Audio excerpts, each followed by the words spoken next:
ఓటమి అంచుల్లో నిలుచున్నప్పుడు ఇంకొంత సమయం ఎక్కువగా కష్టపడి ఉంటే బాగుండు అనిపిస్తుంది. అవునా? ఇప్పుడు నీ ముందు ఉన్నది ఆ కొంత సమయమే. ఓడాలో గెలవాలో ఇప్పుడే నిర్ణయించుకో. అంతా పోగొట్టుకుని జేబులో చిల్లి గవ్వ కూడా లేని రోజున నీకుండే విలువే నీ సంపదకు నిజమైన కొలమానం. ఒక భర్త గెలుపు అయినా ఓటమి అయినా భార్య కారణం అన్నది ఎంత నిజమో, ఒక భార్య కన్నీటికైనా ఆనందానికైనా భర్తే కారణం అన్నది కూడా అంతే నిజం కాదంటారా? అందనిది కళ, అందమైనది ఊహ, తిరిగి రానిది గతం, తీరనిది కోరిక, విడదలేనిది బంధం, మర్చిపోలేనిది జ్ఞాపకం. ఏది శాశ్వతం కానిదే ఈ జీవితం. అర్థమైందనుకుంటా. ఈ కష్టాలు కన్నీళ్ళు బ్రతికినంతకాలం ఉంటూనే ఉంటాయి. నీకు బాధ లేని రోజు ఏదైనా ఉంది అంటే ఆ రోజు నిన్ను కట్టెల మీద కాలుస్తున్నా కూడా నీకు ఏ నొప్పి ఉండదు. ఎవరైతే నిన్నుగా అర్థం చేసుకుంటారో వాళ్ళని జన్మలో వదులుకోకు. ఎందుకంటే ఈ ప్రపంచంలో అతి కొద్ది మంది మనస్ఫూర్తిగా ఎదుటివారిని అభిమానిస్తారు. నీ మనసును గాయపరిచిన వారిని మర్చిపో, కానీ నిన్ను ప్రతిరోజు ప్రేమించే వారిని మాత్రం తప్పకుండా గుర్తుపెట్టుకో. నిన్ను ఏడిపించిన గతాన్ని మర్చిపో, కానీ నీ చిరునవ్వుకు కారణమవుతున్న వర్ధమానంపై దృష్టి సాధించు. నీ బాధను మర్చిపో, కానీ అది నేర్పిన పాఠాన్ని మాత్రం ఎప్పటికీ గుర్తుపెట్టుకో. ఏదైనా సరే మనది కాదు అని తెలిసాక ఎంత దూరంలో ఉంటే అంత మంచిది.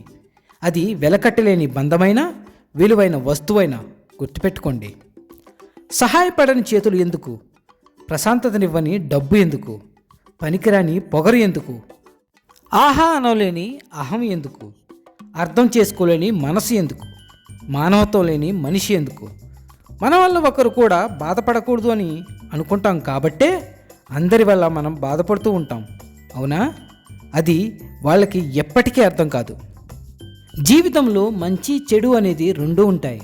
అలాగే కర్మ ప్రతికర్మ కూడా ఉంటాయి. ఈరోజు నువ్వు ఒకరిని చూసి నవ్వినప్పుడు రేపు నిన్ను చూసి కూడా ఎదుటి వ్యక్తి నవ్వే రోజు తప్పకుండా వస్తుంది. అదే కర్మకు ప్రతికర్మ అంటారు. గుర్తుపెట్టుకోండి. ఒక మనిషి మరొక మనిషిని బ్రతికించలేనప్పుడు, అలాగే ఒకరిని సంతోష పెట్టలేనప్పుడు వాడు ఎంత సంపాదించినా కూడా వృధానే కాదంటారా? పేదరికం దరిచేరినప్పుడు స్నేహితులు కూడా దూరం అవుతారు. అదే ధనవంతులు అయినప్పుడు తెలియని వారు కూడా స్నేహితులవుతారు. భార్య తన మనసులో బాధను భర్తతో చెప్పుకుంటే కాస్త ఉపశమనం ఉంటుంది. ఆ భర్తే తన బాధకు కారణమైతే ఎవరితో చెప్పుకోలేక తనలో తానే కుమిలిపోతుంది.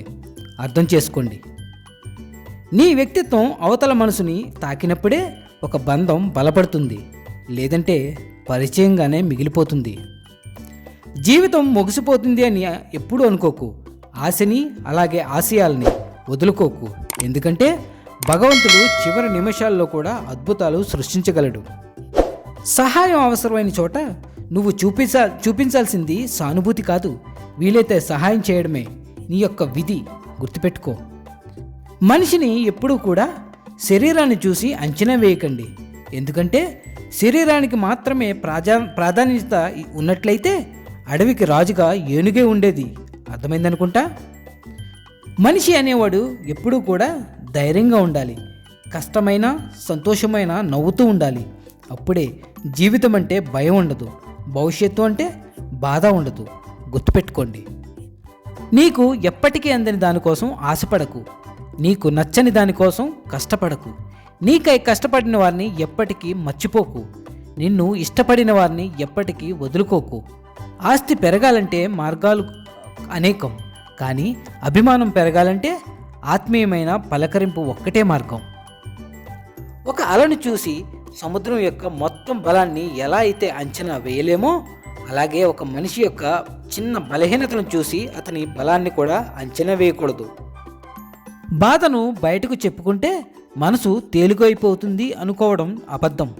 మనిషి చులకనైపోతాడు అనేది నిజం కాదంటారా? ఏది శాశ్వతం కాదు. ఎంతటి గడ్డి పరిస్థితులైనా మారిపోక తప్పదు. ధైర్యంగా ఉండండి. విశ్వాసాన్ని ఎప్పుడూ కూడా కోల్పోకూడదు. ఇక నిజానికి వెళ్దామండి. మీకు ఏది ఉచితంగా దొరికినా బాకీని వడ్డీతో సహా పూర్తిగా తీర్చుకునేదాకా ఈ జీవితం వదలదు. ఒక చిన్న ఎగ్జాంపుల్. ఒక వృద్ధురాలు పక్క ఊరికి పని మీద వెళుతూ పక్కింటి ఆవిడికి నేను తిరిగి వచ్చే వరకు మా ఇల్లు చూసుకోమని తాళం చెవి ఇచ్చి వెళ్తుంది. భరోసా ఇచ్చిన పక్కింటి ఆవిడకు ఇంట్లో ఏముందో అనే ఆతృతతో తాళం తీసి లోపలికి వెళ్ళి చూస్తుంది. ఆ గది నిండా ఉన్న బియ్యం బస్తాలు చూసి ఆశ్చర్యపోతుంది. వెంటనే ఆమెకు ఆశ ఆవహిస్తుంది. వెంటనే ఇన్ని బస్తాల్లో ఒక బస్తా తీసుకెళ్తే ఆమెకి ఏమి తెలుస్తుందిలే అనే భరోసాతో ఒక బస్తాని మోసుకెళ్తూ ఉండగా ఆ ఇంట్లో కట్టేసి ఉన్న లేగదూడ గట్టిగా నవ్వుతుంది.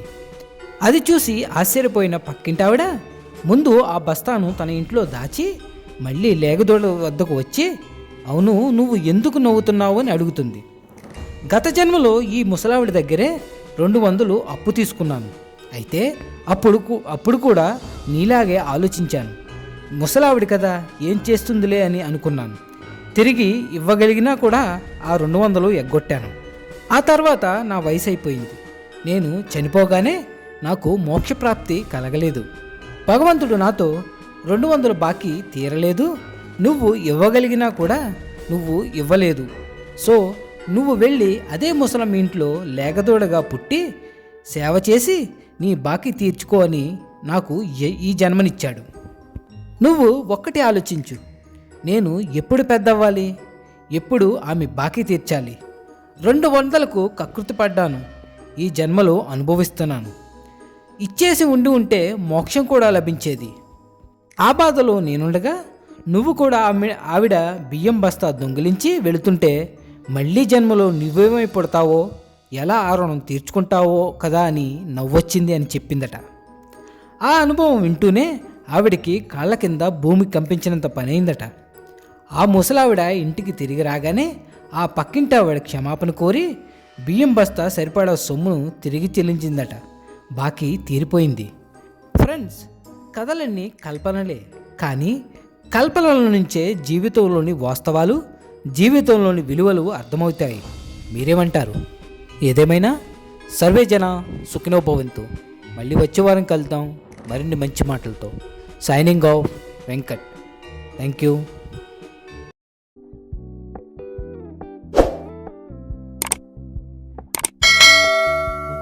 Keep it low key, keep it softly spoken with no